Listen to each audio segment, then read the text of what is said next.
Okay, good afternoon, everyone. Thank you so much for joining us for the webinar today. For those that don't know me, my name's Amy. I'm an immigration solicitor and public law solicitor and also a consultant at DG Legal. I'm joined today by the wonderful Adam Pipe of No.8 Chambers. Thanks so much for doing this with us today, Adam. And the webinar today is on private life applications, so super interesting topic that we've got today. Just a little bit of housekeeping before we get started. To let you know that we are in webinar mode today, which means that hopefully that you can see Adam and I, but we can't see any of you. If there are any issues during the course of the webinar with sound or anything like that, please just let me know by dropping a message in the chat box and we'll do what we can to resolve any of those issues from our end. If you have any questions throughout the course of the webinar, we'd be grateful if you could pop those in the Q&A box. Adam has very kindly agreed to consider those questions at the end of the webinar, time permitting, of course. So we'll see whether the webinar runs to time and we have sufficient time to go through those questions at the end. Hopefully we will. Also, just to let you know that the raise hand facility is not in use today. So again, if you do have any questions, pop them in the Q&A, or any issues, pop them in the chat box and I will try and respond to those. To let you know as well, you will all receive a copy of the slides and a link to the recording that will go out tomorrow. And I'll remind everyone of that just at the end of the session.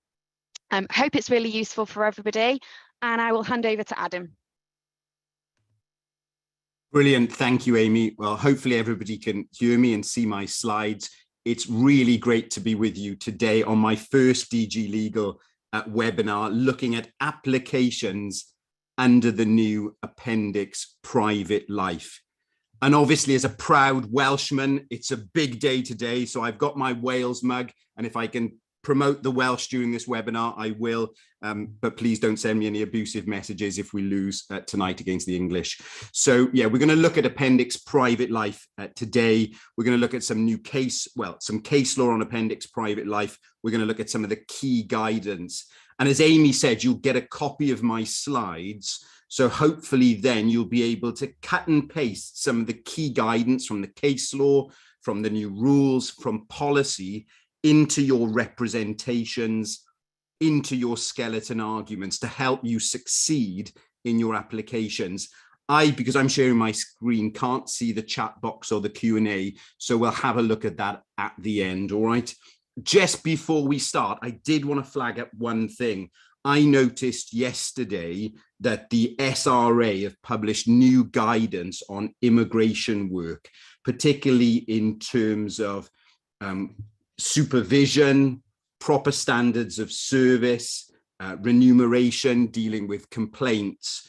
If you're supervised by the SRA, please make sure you and your staff are familiar with this new guidance. I'm on the SRA website now. It's under the section for law professionals, guidance, and then click on immigration work. And there's some new guidance published on the 23rd of November, 2022. So just as a bonus for you, what I'll also do at the end of the webinar, I'll post into the chat box some links for a free PDF case law summary I've did covering the key cases of the first half of 2022 for LexisNexis, a link to my Telegram channel where I regularly post updates on immigration law for anybody who uses Telegram, and a link to my YouTube channel. I think those will also be sent out as well, but I'll post that at the end of the session today. So let's go on. That's a bit about me, which you already probably know.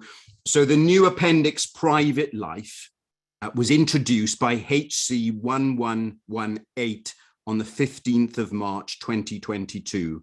So this replaces 276 ADE to 276 DH, and it took effect from the 20th of June, 2022.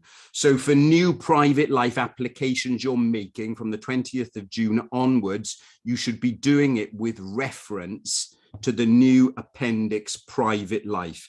And as following the Law Commission's recommendations and the approach of the Home Office now to try and simplify the immigration rules, you can all laugh at that point, it's in a new appendix. And we see now new parts of the immigration rules being introduced as new appendices. But remember, applications that you made before the 20th of June will be decided in accordance with the old rules and the old policy. So we all know on this webinar that there's huge delays at the moment in getting decisions from the Home Office. So you may be waiting on a decision in a case where you applied under 276 ADE, or perhaps under the policy for young adults to get early ILR after 5 years. They've all been replaced by Appendix Private Life, but those old rules are still relevant. And if the case is refused and you go to appeal, those old rules and old guidance will be relevant in terms of ongoing appeals. So just be aware of that. For previous applications, the old rules still apply. For new applications now, Appendix Private Life.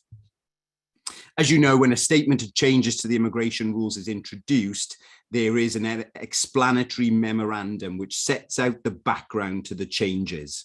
So it says this is the explanatory memorandum. Appendix Private Life introduces new rules for children, bringing the concession that allows children and young adults to qualify for settlement in 5 years into the rules. Now, as far as I was aware, the old concession was only to adults and not to children. But now, in Appendix Private Life, both young adults and children can qualify for settlement after 5 years. Changes from the provisions in the current rules include a person who arrived in the UK as a child and was subsequently granted permission to stay based on private life as either a child who has been resident for 7 years or a young adult who meets the half the life test may be able to qualify for settlement after 5 years continuous resident on the private life route. This replaces the requirement for such a child or young adult to have permission under the private life rules for 10 years to qualify for settlement. Children and young adults will be able to be granted for permission for an initial period of either 30 or 60 months rather than the 30 months only at present. So when you make your application, you can choose for children and young adults to apply for 60 months, and then your next application, if that's successful, would then be settlement. A child born in the UK who has lived in the UK continuously for 7 years can qualify for immediate settlement. Such a child may be eligible for citizenship at 10 years old, so the change will support their journey to citizenship. So it's interesting, actually, if you're a solicitor or a legal representative on this webinar today and you're thinking, how do I develop new work? Have you thought about advertising in respect of, well, you know, have you got a child who was born here and lived 7 years? Do you know you can now get immediate settlement? You know, you a 7-year child or a half a life young adult, do you know you can now qualify for settlement after 5 years? Do you know you can now apply for a grant of 60 months leave to remain as a child or young adult? So in terms of, I want to encourage you in developing your practice today, this might be a way of developing work for your practice. Where a dependent child born in the UK is being granted permission and both parents have permission in the UK, the child will be granted permission in line with the parent who has the shorter leave. Appendix Private Life is intended to comply with Article 8, and where you don't meet the eligibility requirements, you may still be granted on an Article 8 ground. So as we're going to see later on, obviously, if you meet the requirements, great, but there still is that discretion, and Article 8 will still be considered outside of the rules. In order to apply for settlement, you've got to meet also the requirements of Appendix Continuous Residence. So that's one of the other new appendices, and that covers continuous residence. At the bottom of this side, I've put the link for the explanatory memorandum if you need to cite from it. Now, earlier on, I mentioned that previous Home Office policy on granting early indefinite leave to remain to young adults, and I've put in brackets, gone but not forgotten.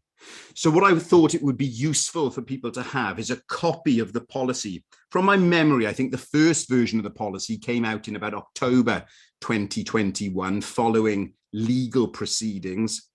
And this is version 2, which, as far as I was aware, was the final version of the policy before it was withdrawn. But this policy will still be relevant for those applications you made before the 20th of June 2022, and you asked for an early grant of settlement. So this is an extract from the policy. It says, to be eligible to be considered under this concession, an applicant must, at the date of application, be aged 18 years or above, so that's why I said it was just for adults, and meet the criteria set out in paragraph 276 ADE15. That's the half the life test, by having spent at least half or his or her life continuously in the UK, or having met the criteria set out in paragraph 276 ADE15 in a previous application for leave to remain. You've got to have been born or entered the UK as a child. You've had limited leave on the basis of family or private life, and you've got to have it for a continuous period of 5 years, and it can be under Appendix FM, Part 7, or outside of the rules. And you've got to be eligible for further leave to remain under paragraph 276 ADE, either having previously qualified under 276 ADE E15, will be eligible for further leave under 276 BE. And when those criteria apply, there should be a consideration looking at the person's age, the length of their residence, the strength of their connections, whether any unlawful residence in the past was a result not of their fault, but of their parent or guardian while they were under 18, efforts to engage with the Home Office, any leave currently held, any period of continuous leave held in the past, and whether, to what extent, a grant of limited leave to remain will have a detrimental impact on the person's health or welfare. And when considering those factors, decision makers must weigh the individual facts of each case against the public interest factors mentioned above. They're not in the slide. And obviously, one of the public interest factors is the need for a 10-year route for those to serve a longer probationary period because they haven't had lawful residence. So this need for a longer route to settlement. But where one or a combination of these factors apply, a decision maker consider the claim in the round and whether it remains proportionate to expect the applicant to complete a longer 10-year route to settlement. And taken together, these factors may form a particularly exceptional or compelling reason to grant leave for a period longer than 30 months or ILR. And actually, if you look at the example they give, it's very simple. You don't need much at all. It's where they've held 5 years limited leave to remain, where the previous non-compliant was not their own choice or responsibility because they were a child or young adult. In those circumstances, it may be appropriate to grant ILR. Now, in this concession, and just remember, if you're joining late, this concession is the old concession that Appendix Private Life has replaced. You didn't apply for ILR, you used the Private Life Leave to Remain form, but you invited in the free text box consideration under this policy referring to it. You can still apply, you were still able to apply for a fee waiver. And obviously, if you get ILR, you get your IHS refunded. So that's the policy. And you still may be getting decisions under that policy because of applications you made prior to the new Appendix Private Life coming into force. And obviously, if the Secretary of State grants your client further leave to remain, but doesn't grant ILR under the policy, you may still need to write a pre-action protocol or launch an application for judicial review against any refusal to grant ILR or a failure to consider this policy. And I do worry now they've replaced this policy, when they're looking at the old applications, they won't look at it properly. So I wanted to put this in your slide because this still has relevance to ongoing applications. Let's turn then to the immigration rules themselves and the new Appendix Private Life. The private life route is for a person seeking permission to stay in the UK on the basis that they've developed a private life in the UK. A child born in the UK to a person who has permission on the private life route can apply for permission for the same duration as their parent. The private life route is a route to settlement. And here we've got one of the big changes. A child born in the UK who's been continuously resident for 7 years may qualify for immediate settlement on this route. And then it says alternate routes may be available. So your client may find it easier to apply under 276B and 10 years long residence. You're going to have to look at the particular circumstances of your client. As with the other new appendices to the immigration rules, they usually now contain their own built-in suitability requirements. On this slide, what I've done, I've set out PL 2.1 and PL 2.2. These are the suitability requirements for an application for leave to remain. When you're applying for settlement under Appendix Private Life, 12.1 to 12.7 apply. And on the slide, I've just put 12.5 and 12.6 because those are what I wanted to draw your attention to. But if you're applying for settlement on behalf of a client, refer to 12.1 to 12.7. And it's important, again, we want to try and improve the quality of our work by these webinars. When you're drafting representations, make sure you address the suitability requirements. So in terms of leave to remain, 2.1 applies some provisions of Appendix FM. So SLTR 1.2 to 2.2 and 3.1 to 4.5 apply. So cross-refer to Appendix FM and to those suitability requirements. But also Part 9.6.1, as you'll be aware, the new, well, it's a couple of years old now, Part 9 of the immigration rules contains the general grounds for refusal. 9.6.1 is where somebody may have been previously involved in a sham marriage or a sham civil partnership. This rule might come and bite you on the bum, I suppose, if you're making a 20-year application, and perhaps, and this is not uncommon, your client may have got involved with a marriage with a European national, which the Home Office thought might be a marriage of convenience. Be careful that 9.6.1 doesn't get you refused in your 20-year application. Let's look at some of the suitability requirements for settlement then, and particularly 12.5 and 12.6. 12.5 says this: unless the applicant is a child or young adult who was granted permission to stay on the basis of private life under paragraphs PL 3.1 or 4.1, and we're going to come to those in a minute. If the applicant entered the UK illegally, settlement must be refused unless the applicant has completed a qualifying period of 10 years with permission under 12.6. So if you're relying for settlement on, say, 20 years long residence and you entered illegally, forgive me, actually, that's wrong. If you're applying under 20 years, you'd initially get a grant of 2.5 years. But if at the time then at 10 years you're applying for settlement and you originally entered illegally, check you've got 10 years with a combination of leave as set out in 12.6.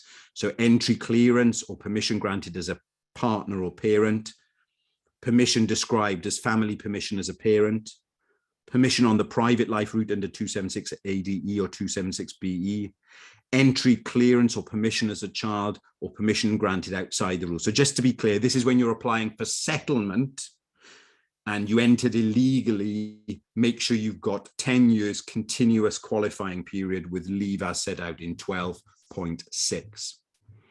Let's move then to the eligibility requirements. And actually, the substance of this will be well familiar and hasn't really changed. So let's deal with children first. If you're sort of making notes, 3.1 is the provision for children. So 7 years continuous residence, and it would not be reasonable to expect the applicant to leave the UK. So the reasonableness test hasn't gone anywhere. It's still there. So that's children. 4.1 is the provision now where the young adults half the life provision is, where the applicant is aged 18 or over and aged under 25 at the date of application and arrived in the UK before the age of 18, the applicant must have spent at least half their life continuously resident in the UK. And then 5.1 is the general adults provision. So you've got the two options, 5.1a, continuous residence for more than 20 years, or the very significant obstacles to integration to the country where they would have to live if required to leave the United Kingdom. And remember, the very significant obstacles to integration test only applies to adults. That's not relevant to children. Forgive the small text on this slide, but you'll have noticed when I've read through it, and it's the same as in 276 ADE, the key date is the date of application. So the rules must be met at the date of application. If you've got a client who passes a milestone, say 20 years, a young adult half their life, a child 7 years, that would be a new matter. So we need to raise that with the Secretary of State. And in an appeal, unless the Secretary of State gives consent, the tribunal cannot consider a new matter. So the key case on this is Mahmood, goes back to 2017, decision of Mr. Ockleton, I think. A new matter is a matter which constitutes a ground of appeal of a kind listed in Section 84 as required by Section 85(6)A of the 2002 Act. Constituting a ground of appeal means that it must contain a matter which could raise or establish a listed ground of appeal. A matter is the factual substance of a claim. A ground of appeal is the legal basis on which the facts in any given matter could form the basis of a challenge to the decision under appeal. What does all that mean? Well, if there's a new factual circumstance that could give rise to a ground of appeal, that's a new matter. So a new factual circumstance is, I now lived in the UK for 20 years. In a human rights appeal, the available ground of appeal is the decision breaches your human rights. Well, it would be a breach of your human rights if you meet the 20-year rules, because the rules set out where proportionality lies. And if you meet the rules, that's dispositive of your Article 8 claim. So if you now pass 20 years, you'd say that's a new matter which gives rise to a ground of appeal. What should you do in those circumstances? Well, I've said raise it with the Home Office. Now, a lot of you will be familiar with lodging appeals with the online appeal system, MyHMCTS, or as the tribunal call it, CCD. As you know, there's no requirement now to do detailed grounds of appeal. You just tick the relevant section. What there is on the appeal document on my HMCTS is a section for new matters. It always makes me laugh, actually. Old habits die hard. I see solicitors using the new matter section to do really long grounds of appeal. You don't need to do that. The practice direction says you don't need to do that. The new matter section is where you would raise the new matter. So you would say, my client, as of the 29th of November 2022, has now lived in the UK for 20 years and satisfies the requirement of PL 5.1, whatever it is. And therefore, this should be considered by the Secretary of State and gives rise to a ground of appeal that an Article 8 is satisfied. What I'd also probably do is try and seek directions from a legal officer on my HMCTS. As you know, tribunal caseworkers are now called legal officers, and they've got beefed up powers in the new practice direction. I would seek a direction that the Secretary of State gives consideration to the new matter. And it may be that you have to ask for your case to be listed for perhaps a case management hearing. My worry is if you leave it to the last minute, what happens is on the day of the appeal hearing, the presenting officer goes away, says they're going to make a phone call. 2 minutes later, they come back and says, oh, computer says, no, we're not considering your new matter. And your client's very grumpy because you said, oh, well, we're going to win your case because you now satisfy the rules. When you raise the new matter, what you want to be doing is referring to the Home Office policy. The Home Office policy on new matters is set out in the Rights of Appeal guidance. The current version is version 13, and I've set out the link. And it's very positive in terms of considering new matters. So look at your slide. If a new matter is raised before an appeal hearing, for example, in the grounds of appeal, well, we now know it's on the appeal form on my HMCTS, the Secretary of State should try and consider the matter before the appeal hearing so that consent can be given and the tribunal can consider all matters relating to the appellant in a single appeal. Even if the new matter is not identified until shortly before or at the hearing, it can be considered and a decision reached quickly that should be done. If a new matter cannot be considered before the appeal hearing, for example, because the PO needs to check whether a document is genuine and there is insufficient time to do so, the PO should inform the tribunal that a new matter has been raised and that the Secretary of State does not consent to it being considered. But in order to make use of the best use of tribunal resources, an adjournment should be sought for the Secretary of State to consider the new matter. Where possible, a single appeal should consider all matters that have been raised by the appellant. So very pro guidance from the Secretary of State in getting a new matter considered, which contrasts with often the approach of, say, presenting officers in court. And you never know, one day you might find yourself judicially reviewing a decision to refuse to consider a new matter, and this policy will be very helpful. Just as a bit of a bonus for you on this webinar today, if any of you are doing EU settlement scheme cases and you're a bit stumped by Batul and Chelik and the withdrawal agreement, and obviously sometimes in your EUSS cases, you're trying to raise Article 8, this policy, rights of appeal, contain the new guidance from the Secretary of State on new matters in EUSS appeals. For goodness sake, don't ask any EUSS questions in the Q&A. That'll make my head bleed. But generally, the Home Office are not going to give consent for Article 8 to be considered in an EUSS appeal. But that's not for today. That's just a bit of a bonus for you. Let's look at some case law now on the different categories. The first thing is children and the reasonableness test. So the key case, or the key starting point there, is the case of KO Nigeria from the Supreme Court. And really the takeaway line is in the heading to my slide, child focused, but in the real world. So let me give you the summary and then I'll go through the case. So in KO, what the Supreme Court and Lord Carnwath held is when considering the reasonableness test for children, at that time it was 276 ADE 14, also it's in 117B6, it's directed solely at the child. You don't balance the bad behavior of the parent against the rights of the child.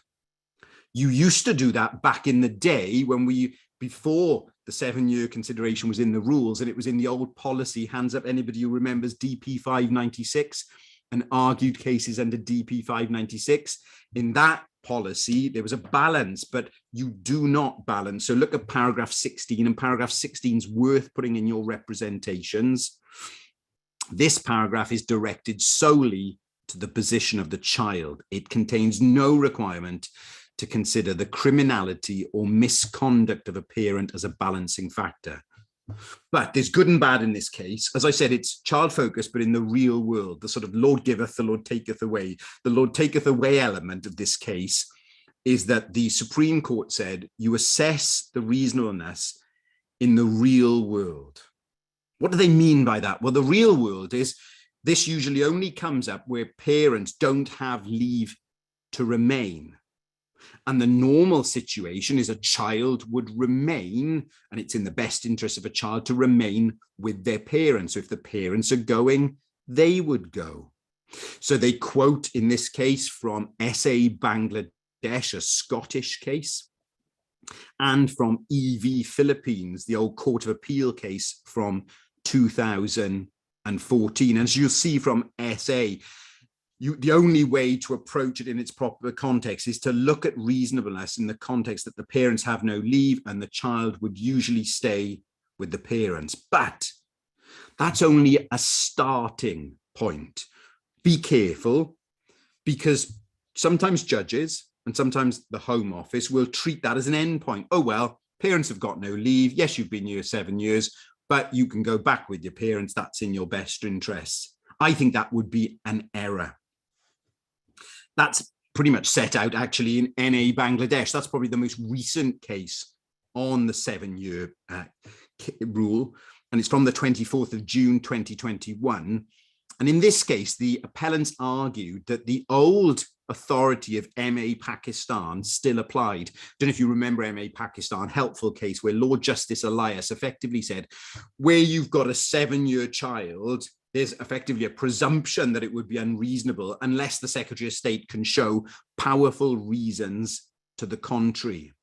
And what the Court of Appeal said in this case, that is no longer good law in the light of KO Nigeria and this more restrictive approach of assessing reasonableness in the real world. So there's no presumption and there's no requirement for the Secretary of State to show powerful reasons to the contrary. So if in your representations, actually, you've still got a section on MA Pakistan, that ain't good law and you shouldn't be relying on it anymore. What Lord Justice Underhill did say is the 7-year provisions are a benevolent provision. So what does that mean? Well, that means if you meet them, you'd win your Article 8 case. But if you don't win them, you still get a consideration of Article 8 outside of the rules. But look at these bullet points. These are my bullet points. What Lord Justice Underhill reiterated in this is the real world context doesn't create a presumption in the opposite direction. And actually, Lord Carnwath's approach in KO, the real world approach, represents no more than a common sense starting point. So we start from the position that a child normally goes back with their parent, but that's not the end point. And actually, really interesting, and we'll come to this in a minute, it's worth its weight in gold, that they don't refer to the Secretary of State's policy. So I've set out some extracts from NA Bangladesh that you might want to use for your representations. I'm conscious of time, so I'll just touch on these. But at 12:1, they quote from AB Jamaica. And again, the focus is whether it be reasonable for the child in question to have to leave the UK. At 12:2, they quote from Runa and this whole idea of it being a benevolent provision. So if you don't succeed, you still get considered on Article 8. Look at paragraph 28. And again, that's where they say that there is no presumption and MA Pakistan is no longer good law. And the starting point is that children would normally follow their parents. So 29, the upper tribunal was correct to reject the powerful reasons doctrine. But paragraph 30 is perhaps what you want to refer to, is where they set out that it's only a common sense starting point. So if you've got a determination where a judge has refused a case in respect of a 7-year child and they've used it as an endpoint, you can say, well, no, look at paragraph 30 of NA Bangladesh. Paragraph 31 is interesting because Alison Harvey argued, well, what's the point if there's no presumption?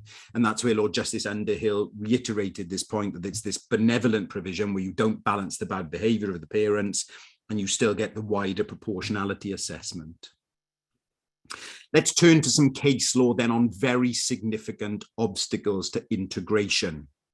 Let's start with that word integration. And I'm sure everybody is familiar with this case, and it's the dicta of Lord Justice Sales, as he then was before he went up to the Supreme Court, in Camara from 2016.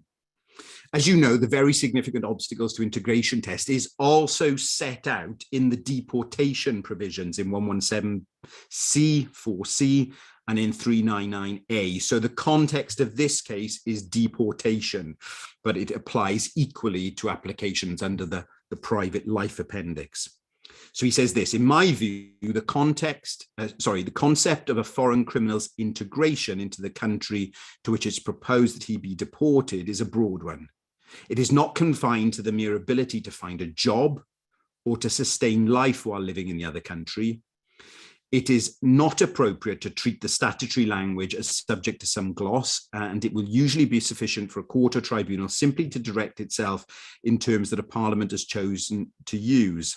The idea of integration calls for a broad evaluative judgment to be made as to whether the individual be enough of an insider in terms of understanding how life in the society in that other country is carried on, and a capacity to participate in it, so as to have a reasonable opportunity to be accepted there, to be able to operate on a day-to-day basis in that society, and to build up within a reasonable time a variety of human relationships to give substance to the individual's private or family life. So that end bit's the bit you want to focus upon when making your submissions. And actually think about it.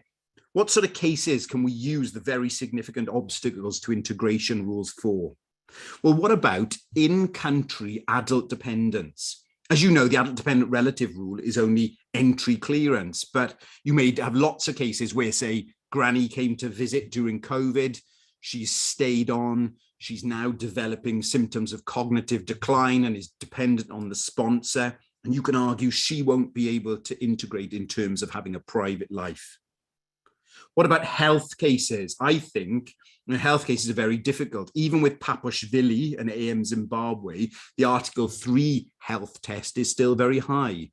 But can you argue your health case in the context of very significant obstacles?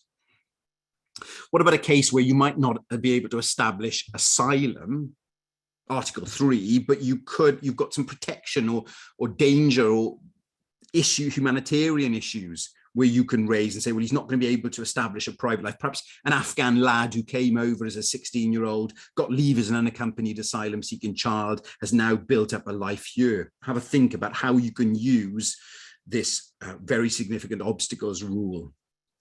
The test as in Camara has now been relied upon, again in a deportation context, by the Supreme Court, and Sir Declan Morgan in his judgment in the Sanambar case, another long residence deportation case, but the Camara test has been given Supreme Court approval.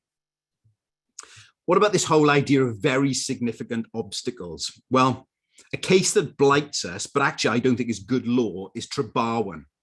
I still see this cited all the time in respondents' written reviews in cases. And I see it in judicial determinations, and I've challenged them on this basis. This was a judgment of Mr. Justice McCluskey when he was president. I'm not going to do the great Northern Irish accent, but he said mere hardship, mere difficulties, or mere difficulty, mere hurdles, mere upheaval, and mere inconvenience, even when multiplied, are unlikely to satisfy the test of very significant hurdles. I don't know why in a head note they cite it wrong. It was very significant obstacles, but they choose to use the phrase very significant hurdles in paragraph 276 ADE of the immigration rules. If somebody, a judge or a Home Office, apply that test, that's the wrong approach. And you should be in your representations citing from Parveen, paragraph 9 of the Court of Appeal judgment, again, a judgment of Lord Justice Underhill. And he says that passage, he's actually referring to the passage we just quoted in Camara, focuses more on the concept of integration than on what is meant by very significant obstacles. The latter point was recently addressed by the upper tribunal in Trebarwyn, and he quotes from paragraph 37, which mirrors the head note. And he says this: I have to say that I do not find that a very useful gloss on the words of the rule. It is fair enough to observe that the words very significant connote an elevated threshold, and I have no difficulty with the observation that the test will not be met by mere inconvenience or upheaval. But I'm not sure that saying that mere hardship or difficulty or hurdles, even if multiplied, will not generally suffice, adds anything of substance. The task of the Secretary of State or the tribunal in any given case is to assess the obstacles to integration relied on, whether characterized as hardship, difficulty, or anything else, and to decide whether they regard them as very significant. So when you're doing your representations, when you're doing your appeal skeleton arguments, you're saying these are the obstacles, and together they amount to very significant obstacles, and there's no further gloss on the rules necessary. One issue you might have come across, and I've hinted at this already, is where a client raises sort of asylum type, protection type issues in an Article 8 claim. And I'm sure you're familiar with the circumstances with the Home Office contact you and say, does your client want to make an asylum claim? And you say, no, thank you very much. We'd like an Article 8 claim considered, please. And then in the decision letter, we're not considering this. If you want this considered, you should make an asylum claim. Well, actually, that's wrong. JA says that there's no obligation to make a protection claim. Now, paragraph 1 of the head note says, well, the Secretary of State, yes, it's appropriate for her to draw to the attention of the person concerned, pointing out that they may wish to make a protection claim, and that's part of their international obligations. But look at paragraph 2, and you might want to put paragraph 2 in your representations. There is no obligation on such a person to make a protection claim. the person concerned may decide to raise an alleged risk of serious harm, potentially falling within Article 3 of the ECHR, solely for the purpose of making an application for leave to remain in the United Kingdom that is centred on the private life aspects of Article 8, whether by reference to paragraph 276 ADE16, read Appendix Private Life now, or outside the immigration rules. If so, the serious harm element of the claim falls to be considered in that context. And you may have a case where you don't think you can establish an asylum claim, but these harm elements are important in respect of 276 ADE. Now, think carefully about it and advise your client, because they say in paragraph 3 of the head note that obviously a credibility point could be drawn, an inference could be drawn from a failure to make a protection claim. So you've got to really have good reasons why you're not making it. But so be careful, a credibility inference could be drawn. And also bear in mind rights of appeal.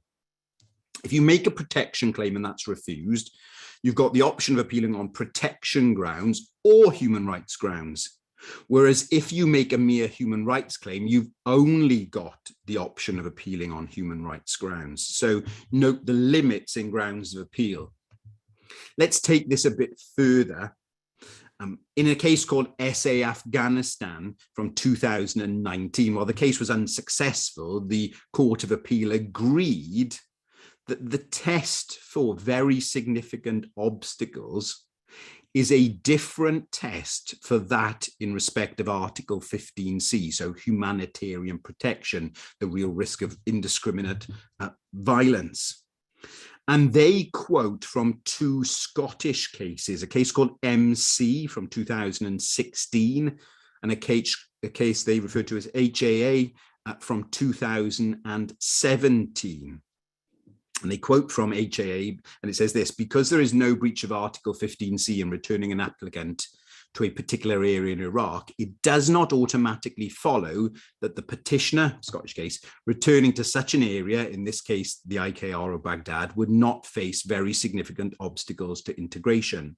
They do confirm that would be a starting point for the consideration, but there still has to be a proper consideration on its own merits of very significant obstacles to integration. So what I've done to help you is in my slides, I've put extracts from these 2 Scottish cases, which you might not be aware of, which will help you in your representations in very significant obstacles. So obviously look in the middle of paragraph 18, Malawian national. The purpose of the rule is to assess whether the interference caused by her removal from the UK to Malawi would infringe the right to respect for her private life. And I want to refer to this because this disagrees with the Home Office policy, actually. Mr. Webster, that's Secretary of State's counsel, accepted that a proper application of the rule involved a consideration of the quality or solidity of social, cultural and family ties, both in the United Kingdom and in this case in Malawi. When we look at their policy in a minute, we'll see that they say, oh, you shouldn't consider the ties in relation to the UK when considering very significant obstacles, where actually this clearly says you should. So paragraphs 18 and 19 really worth citing. Ali is the one they refer to as HAA, and this is an Iraqi case. And this is the case that says, just because returning somebody wouldn't breach Article 15C doesn't mean they wouldn't face very significant obstacles to integration. And that must properly be considered by the decision maker. This was in the context of a judicial review. So all the issues in terms of safety also come into play in the consideration in the private life aspect. So again, a really helpful case. What about 20-year cases? A lot of clients in terms of 20 years, it's difficult to prove. I don't know if my solicitors are on this webinar. Recently, I did a 20-year case where we had 20 years worth of Indian wedding videos to show my client was at every Indian wedding for the last 20 years. And we showed that in court and was successful. Just actually, I meant to put this in my slides, but didn't. So wake up if you dozed off and make a note of this. ZH Bangladesh. That's ZH Bangladesh 2009 EWCA Civ 8. ZH Bangladesh 2009 EWCA Civ 8. That's a judgment of Lord Justice Sedley and paragraphs 24 to 25. That involved the old 14-year rule that came before the 20-year rule. But in that case, that's where it was accepted. And it's a policy at that time, but it's never been disputed, that when somebody's been here that long, the Secretary of State expects them to have worked illegally.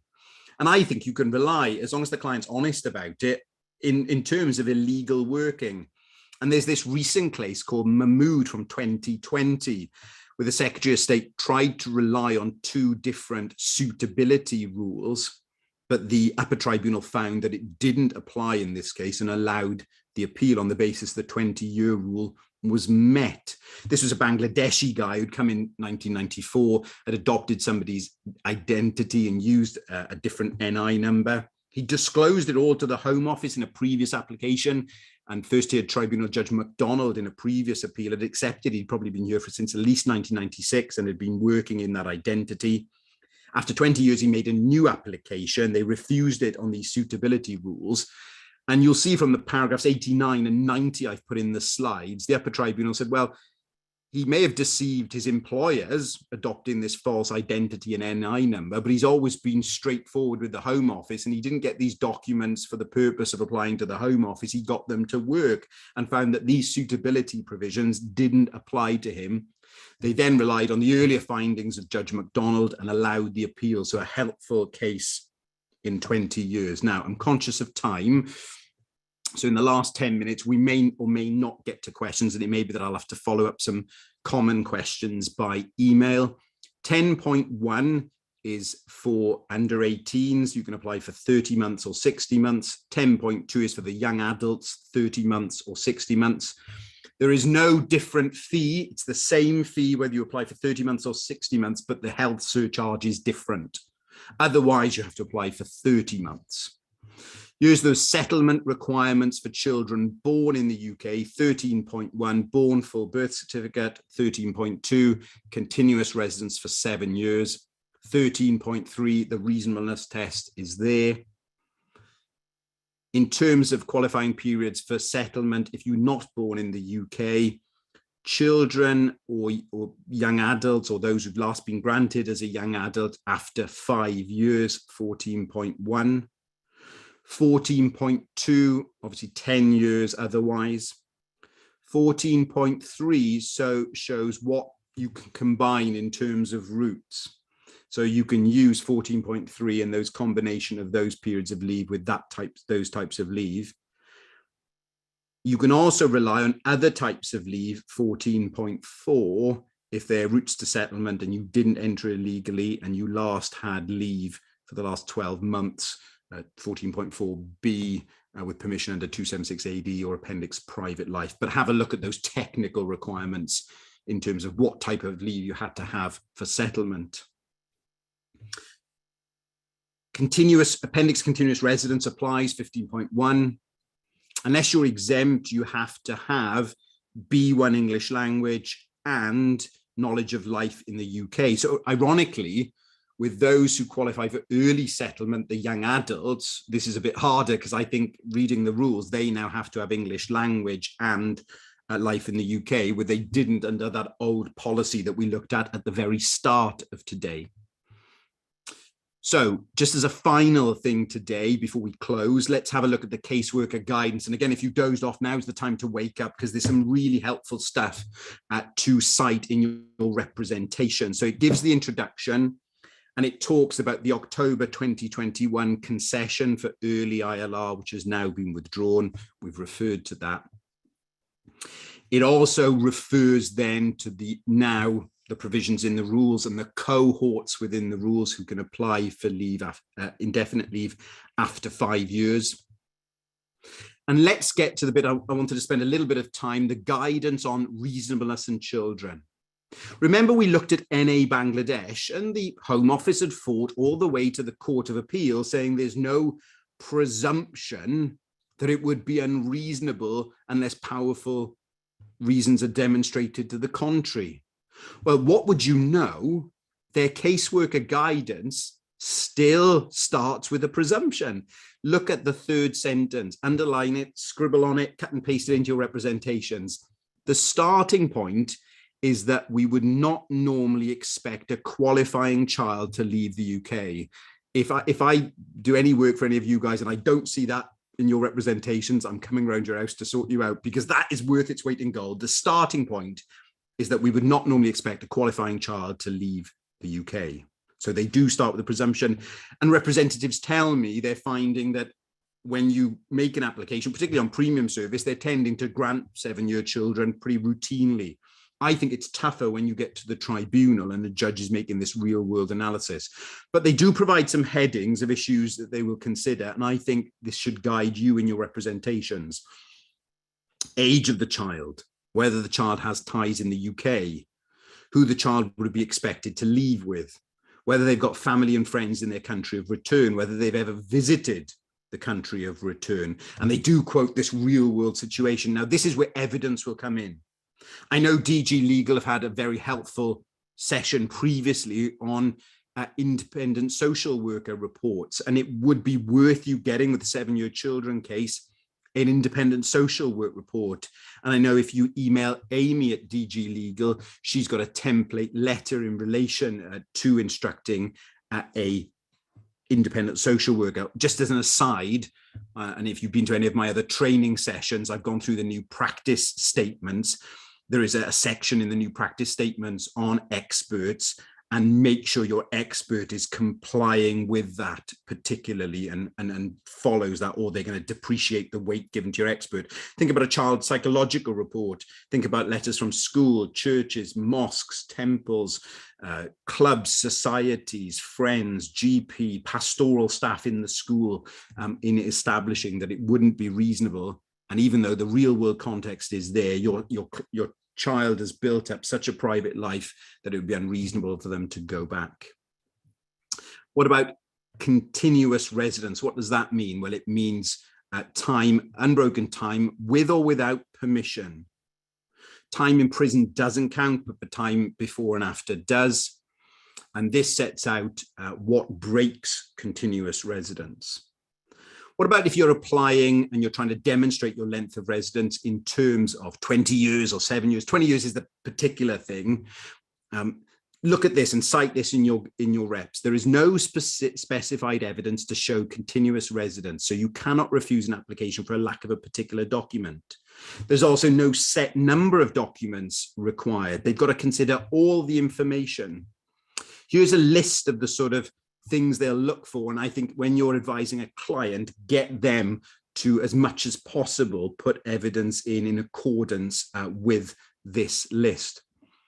The burden of proof is on us to the balance of probabilities, unless they're alleging fraud and that the document is not genuine. And there is provision for them to request further evidence. Now, it's on the next slide as well. Look at the top of the next slide, format of evidence. There is no specific format requirement for most documents. So that's not an excuse to put rubbish evidence in with your applications. You want them as strong as possible. But I think it's worth reminding the Secretary of State, particularly in the 20-year cases, there's no specified format, there's no required number of documents.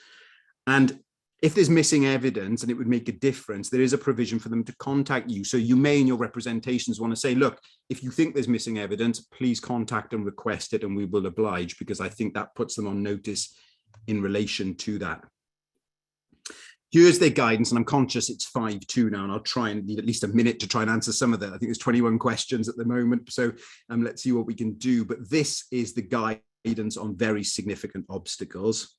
Look at it. It refers to country information. So put in evidence. If you've got, actually, I'm going to change the subject actually and deal with children and reasonableness. If you've got a child, say, who's autistic, and there's evidence of, demonization of children who are autistic in countries, put that in 7-year cases, but also in very significant obstacles. If there's discrimination against widows going back to Peshawar, put that in. If there's particular issues in relation to faith, gender, politics, put the country information in with your very significant obstacles. Maybe think about getting a country expert. Maybe get information from on the ground about what's available in the country in terms of medical or old age people's home. Cultural background is relevant. Length of time spent in the country of return. What about somebody who came like as a young lad, for example, and got leave on the unaccompanied minor? family, friends, and social network. And remember, we looked at the case of JA about protection issues. So faith, political or sexual orientation or gender identity is relevant in the consideration of very significant obstacles. Now, they do say, this is what I said to you earlier when we looked at that Scottish case, MC, they say in their guidance, the extent of the private life built up in the UK is not relevant. That conflicts with the case law and the concession that was made in that Scottish case. Of course, they do say they will consider Article 8 outside of the rules, and often we see very perfunctory consideration of very significant obstacles and perfunctory consideration of Article 8 outside the rules. The test they apply is whether there would be an unduly harsh outcome. That's a proportionality assessment. And here are some of the issues their guidance says they must consider: serious cultural barriers, impact of mental or physical disability, but that's got to be relevant to very significant obstacles too. The absence of governance or security in another country. So that's if there's been a breakdown in a country, that's worth putting in. Also, if there's been a natural disaster, perhaps that's something. So floods in Pakistan, that might be relevant to very significant obstacles. So have a look at these factors they say that are relevant in terms of Article 8. Finally, the rules, the application forms. What I've done is put you a link. The application for the private life for leave to remain is there. The adult link for applying for settlement. And finally, the child link for applying for settlement is there. And then my last slide invites any questions. It's 1:57. I'm going to stop sharing there. I don't know, Amy, have you spotted any questions that we can answer quickly? Let's see if you've spotted any. I have been trying my hardest to keep up with questions and chat in the Q&A box, but we've had over 500 delegates on the webinar, so it's been quite difficult to keep up. So let's have a look in the Q&A box now and see if we can identify some common queries. Yeah, somebody asked. I think a lot of the questions. Sorry, Adam. Yeah, you're probably going to say a lot of them I answered later on in the webinar. Yeah, no, that absolutely. Quite. Somebody talked about applying for ILR for children. In terms of the policy that I talked about, remember the policy applies to old applications pre-20th of June. The reason I put this in was because of outstanding applications. Do councils have to pay for young people looked after children? I would have to look that up. In terms of fee waiver, just have a look at the general fee waiver policy. The Home Office have the general fee waiver policy, which is available. Are appeals of applications lodged before the 20th of June still argued under 276 AD or now under Appendix Private Life? In terms of, and the person says shouldn't make a difference in any event, that's right. So any applications that were made under the old 276 ADE, the appeal will also be under 276 ADE as well. But as I've said, it's pretty much the same. There may be obviously the early access to settlement in the new rules, etc. I think I've answered that already. There's a lot there. There's some stuff about Ukrainians there. We'll have a look at the Home Office policy on Ukraine and obviously the generous approach in terms of that.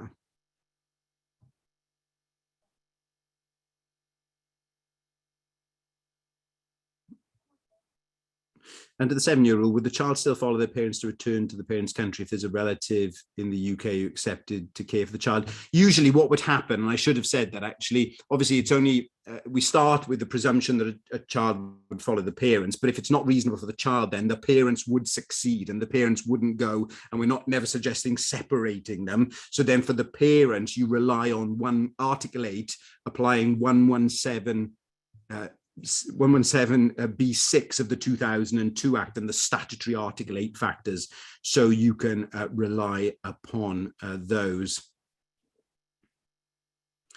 Yeah, clients who apply under the 20-year rules have previously made asylum claims in another name. I think that Mahmood case helps with that, and do just be straightforward and honest. When they've worked in a false identity, I would put that, as long as you've got your client's instructions to do that, put all that in with the application. And that case, Mahmood, shows where they shouldn't be refused under the general rules. Now, I think it is effectively 2 o'clock. What I will do, I did say, and for those of you who stayed on, I'm going to jump in the chat and I'm going to paste a link.